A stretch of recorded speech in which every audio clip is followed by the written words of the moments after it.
The city of York is England's finest example of a medieval town.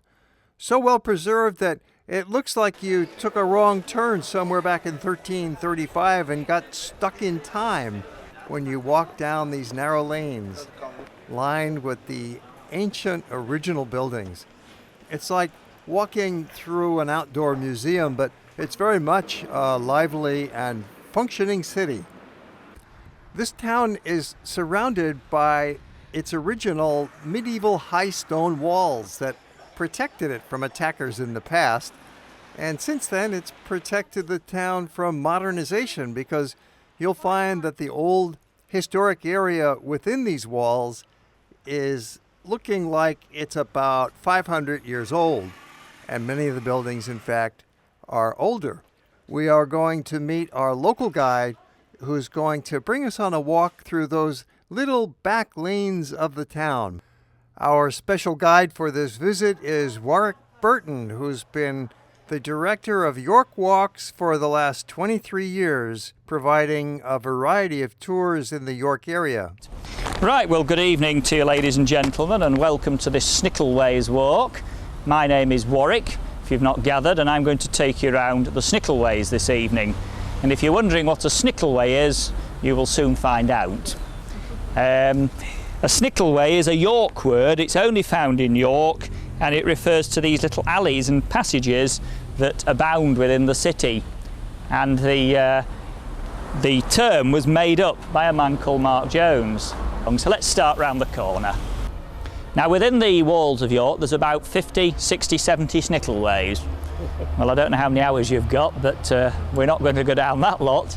A short selection this evening of about 20, which will take us up till about 9:15. I will try and avoid losing you on this tour, but towards the end of the tour I will deliberately try and lose everybody. But you'll be given due warning of that. So away we go. Well, we're now about to cross the square and go into the city proper through Bootham Bar. And if you're strangers to York, you'll find it very confusing that all the streets here are called gates, all the gates are bars, and all the bars are pubs. So when you see gate, it doesn't mean gate that opens, it means gata. It's from the Scandinavian word gata, meaning a street. When you see a bar, Bootham Bar, it doesn't mean a drinking place, it means a barrier or defence, because it was literally a wooden barrier across the road. And so we're going to go in through Bootham Bar, which is one of the medieval gateways of York, and find our first proper snickelway. So if you'd like to follow me across the road through Bootham Bar into our first proper snickelway.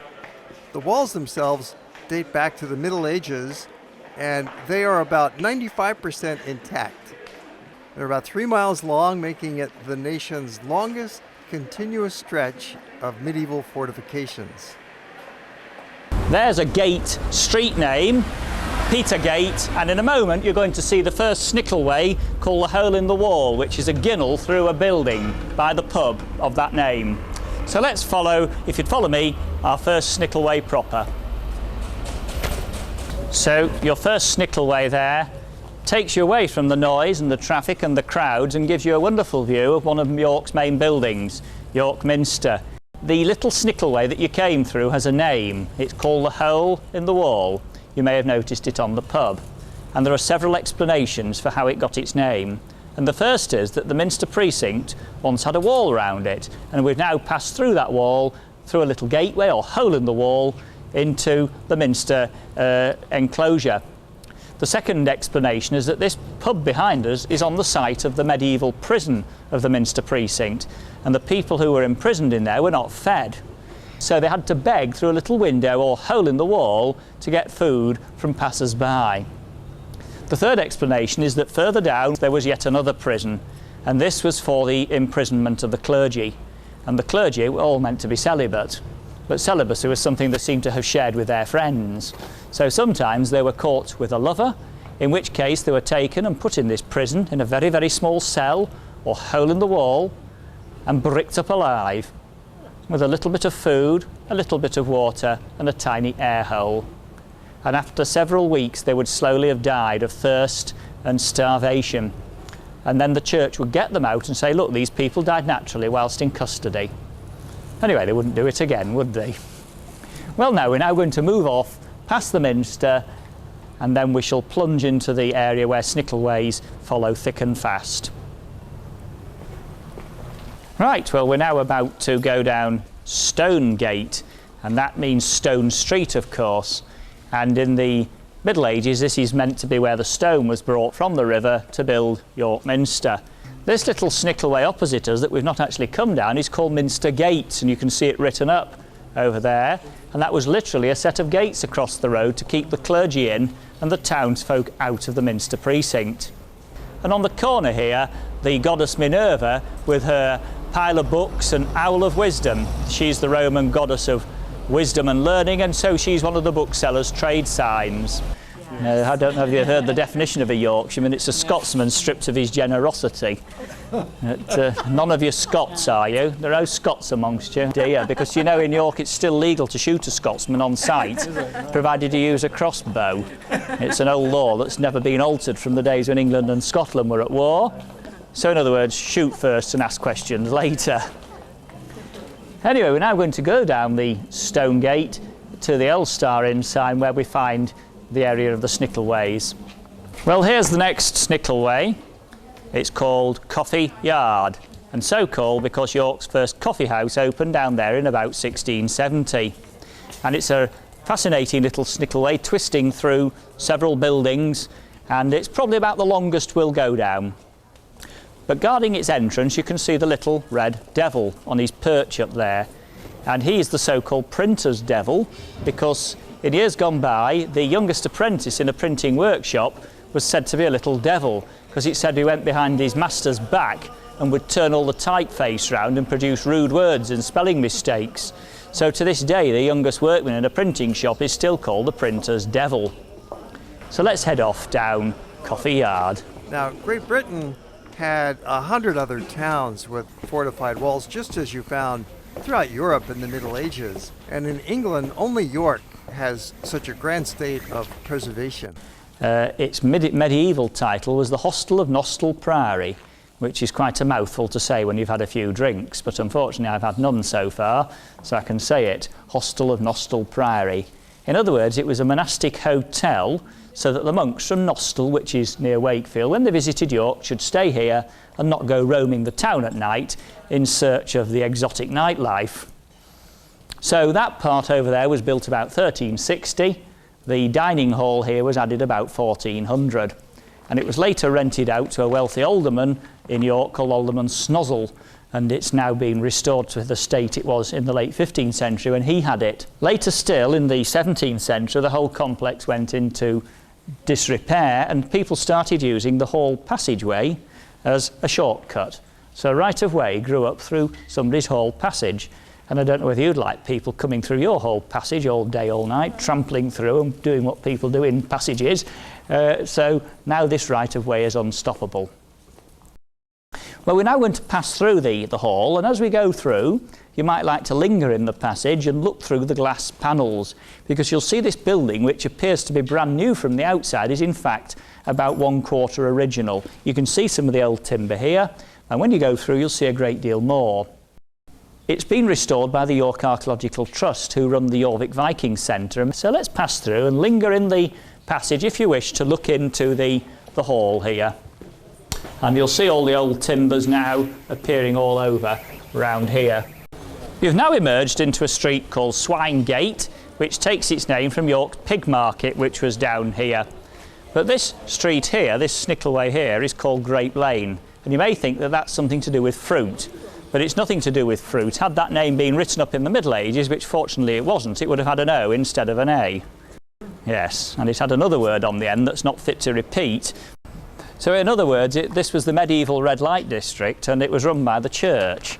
On this corner here was a rather poor quality rundown church called St Benet's, long since vanished, which owned a lot of rundown cottages down here, including ones like this, and these were rented out to ladies who were alewives, who would brew beer by day, and at night they'd retire upstairs and wait for visitors. And so it was all very conveniently close for York Minster and all those unmarried clergy living in and around it. Well, now we're going to go into a brand new snickelway, this one in front of us called Stonegate Court West. As we go through it, keep your eyes open because there's lots of representations of pigs. Pigs in signs, pigs in the pavement, pigs in the bricks. You'll see them everywhere. 3 bronze pigs, and you'll see more as we go through the next arch. So this was all, as I say, the area once upon a time of the pig market. Anyway, we're now off on our way to a snickelway with the most unbelievable mouthful of a name, Nether Hornpot Lane. And that's over this way. You see now how the snickelway brings you into a marketplace. These snickelways were shortcuts, you see, and this was the cattle market, St Sampson's Square or Thursday Market. And here you can see this most incredible mouthful of a name, Nether Hornpot Lane. And I wonder if anybody can work it out, what on earth it means. Anyway, the horn is the horns of cattle which were taken down here and made into things. And you can think of many English words with horn in them that were derived from horns that were worked from cattle. So you think of horns that you blew on, horns that you drank from, horn-rimmed glasses, shoe horns, ink horns, powder horns, lanthorns. All of these things were made of horn. And they would tip the rubbish then in a pothole. So it's the lower of the 2 lanes where the horn workers threw their rubbish in a pothole, or Nether Hornpot Lane for short. So what a mouthful. Now here you can see a pub called the Roman Bath, which looks quite new. It is in fact situated right on top of one of the oldest buildings in York, the Roman Bath. The Roman bathhouse is in its cellar, and you can actually go down about 12 feet and visit it if you so wish. But we're now going to go down this snickelway here with this peculiar name of Finkel Street. But we're now going to go down this snickelway here with this peculiar name of Finkel Street. Twist. Twisty Street. Right, well you get a polo. They're very common in the northeast, and they mean Crook Street, Corner Street, Bend Street, Twist Street, whatever. It's from Scandinavian, and the idea is that they were always connected with marketplaces, and they went round a corner so that the beast leaving the market shouldn't stampede. They had to slow down as they went out. The other name for it is Mucky Pig Lane, after the Dirty Pig Market, and an alternative title for it was Mucky Peg Lane, after a dirty woman who lived down here. So I think you can draw your own conclusions. Well, we're now going to leave the marketplace and head off down Mucky Pig Lane. Right, do come round the corner, and it says in the Bible, your giving shall be in secret, but there's no secret as to the people who donated money to this mission hall, because all their initials are put up on bricks. But I don't think these good people would have been overpleased had they known the bricklayer was going to put messages in like this. GW has met Amy. Can you see? And so I think he was poking fun at GW there. He was the organist. What was he doing? Meeting the lady in charge of the Sunday school round the back here. Anyway, we're now going to move on to a snickelway with the most unbelievable name of all, which is Mad Alice Lane. Is there any town like York anywhere? Well, some are. Beverley's like York on a smaller scale. Beverley? Beverley, yes, but it's smaller. That's a smaller version of York.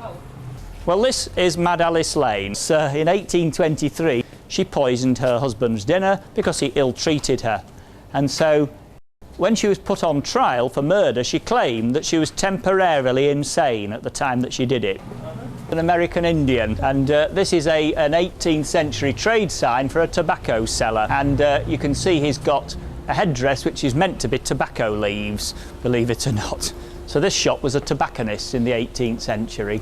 Anyway, let's move on to King's Square. Well, if you look high up, you can see a cat on the rooftop, and these are very much a feature of York. They were originally put up in the 19th century to frighten rats and pigeons off warehouses, but they're now the trademark of a York architect called Tom Adam, and when he's pleased with the building that he's built, he sticks a pigeon on top and a cat, and you'll see that that cat is perpetually chasing that pot pigeon and never catching it.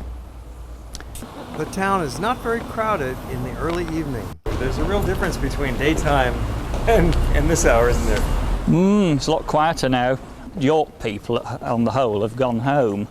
You know, because in the day, a lot of the people you see roaming around are actually York people shopping and going about their business, you see. But at 5 o'clock, they all go home to the suburbs. That's where most of us live. Right. And then, of course, a lot of people are eating their dinner at this time, or going to the theatre, or knackered, or, you know, whatever. So they disappear. But And by now the city will begin to liven up a little bit. Now this row of cottages here that we're about to walk past is the oldest in York, put up in 1316, and already even then built on a graveyard. And you'll see the ground floor is ridiculously low, and that's because it is the ground has risen round it. The ground floor would have been a foot or two higher when it was new. Well, we're going to carry on along Goodram Gate here to the Snickelway Inn. Anyway, let's head on now to the little gateway or archway. Well, this funny little arch that we're now stood under was one of the gateways of the Minster precinct, and this is the only one surviving, with big doors across here to keep the clergy in and the loose women of the town out. Now in front of us here you can see St William's College, and this term college will probably confuse some of you because originally a college wasn't a place of education, it was a communal living place. In this case for the clergy of York Minster, the chantry priests to be exact, and they were locked in there at 7 o'clock at night to stop them getting out and sampling the nightlife again. And so it didn't originally have those large windows on the ground floor, it just had narrow little slit-like windows so that the priests shouldn't climb out or let any friends in. Now the street here that runs past it is called College Street or Vicar's Lane, but its other old name is Little Alice Lane. We don't know who Little Alice was, but we think she was perhaps a friend of theirs so slim that she could slip in through the windows and make them a cup of tea at night. So let's head off into the Minster precinct and past St William's College. And as you're round the corner here you'll get one of the best views of York Minster in the city. And so we walk over to get a closer look at this St. William's College, a very old structure with its Tudor architecture with the wood beams and the whitewashed walls. Just here you can see the great doors that were locked at night to keep these clergymen in. Where the chantry priests of the Minster lived and studied, hence the name college. There was never a college as such. Yeah. And what is it now? Well, it's now, well, we have a museum above here, restaurant of course, and then the back end there are 3 medieval rooms which we use for functions and exhibitions, etc. This is Chapter House Street, named after the Chapter House of York Minster, a great meeting place where they would read a chapter of the Bible before each meeting, hence its name. And this is Chapter House Street, which is now a narrow, winding alley, not going anywhere really. But in Roman times this was a major Roman road, the Via Decumana, which ran straight through the city on its way from Tadcaster to Malton. This was the A64 in years gone by, or its predecessor. But in the medieval period the Minster expanded so far east that it blocked it off, and so it degenerated it into a snickelway not going anywhere. Don't be deceived by the cobbles, they're quite modern. The Roman road of course is 10, 12, 15 feet down, and as we go round the area here you'll see many of the houses, particularly the Treasurer's house round the corner, but some of these here have floor level 6 or 7 feet below the street. You might call it the Close, its proper name is Minster Yard, but in another city it might be called a Close. It's not called the Close in York. Minster Yard. Well, this is the back here of the Treasurer's house, which is mainly a 17th century mansion now. Now, you'll have seen the ghost walks going round tonight. I don't, on the whole, tell ghost stories. I have a commercial arrangement with the ghost walks. I don't tell ghost stories and they don't tell the truth.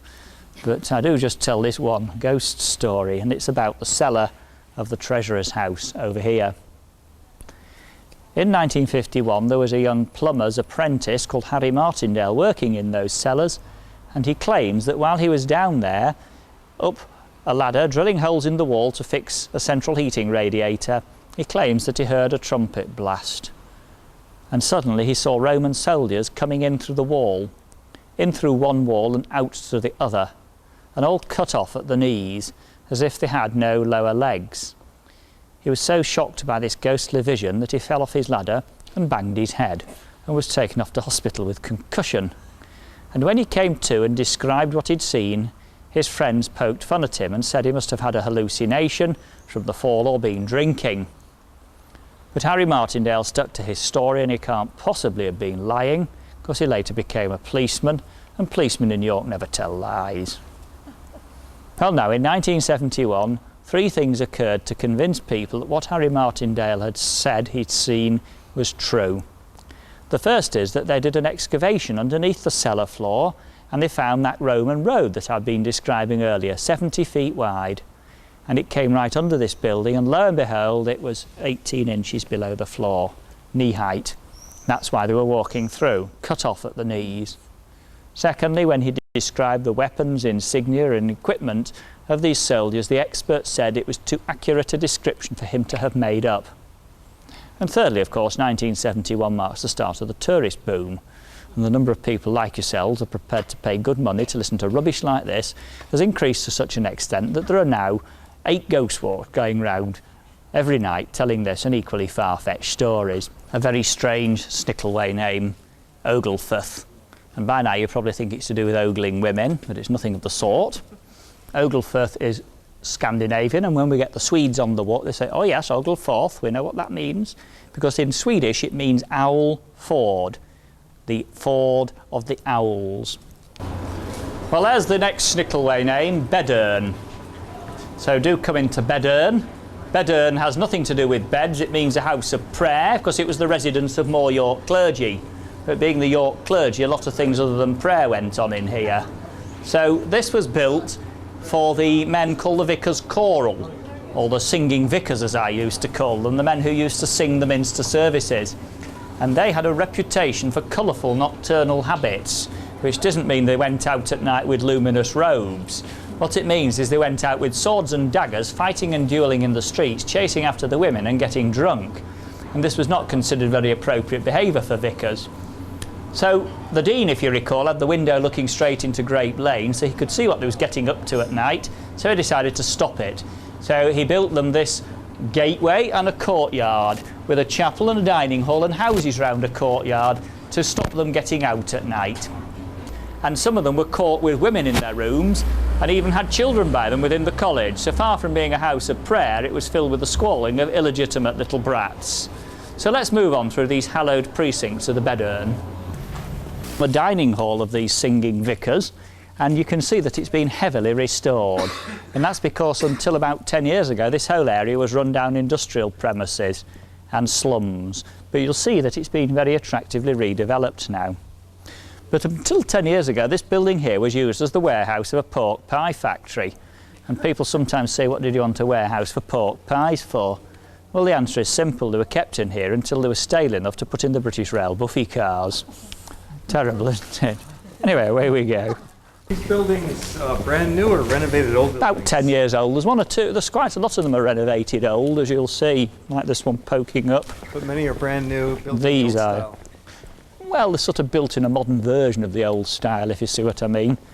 They were deliberately all built different so that they could tone in, and they also sold different plots up to different developers so that no one developer could put his imprint on the whole area so that it looks nice and varied. But there's an old building that's been renovated straight ahead of you. So it's a mixture of old and new. And if you look back, you'll see what an attractive development it is, and particularly how the minster has been framed by it. Now this little Snickelway we're about to go down is called Penny Lane. It's nothing to do with the Beatles or money or Liverpool. It's a corruption of Spen Lane, which is a corruption of Aspen Lane, which means the street of the ash trees, because this too was all overgrown and wooded in Viking times. This church here, it is said in York that there was a monastery for every day of the week, a church for every week of the year, and a pub for every day of the year. But York, I'm afraid, has gone right downhill since those days. There's now no monasteries left, only 20 churches and only 198 pubs. But this church here, though it is a church now again, from the 16th to the 20th century, it was used for other purposes. It was used as a slaughterhouse. It was used as a workhouse where the idle poor were whipped and then set to work. It was used as a school. And in the early 18th century, it was used as a bawdy house. And the former chancel, the lower part to the right, was used as a stable. We've been watching a walking tour of York, England, and you can watch part 2 of our walk. These are conducted every day by York Walk. You can find them on the internet. Their website has a lot of information about the city of York and the tours that they offer. And now let's watch part 2 of walking the little alleys of York.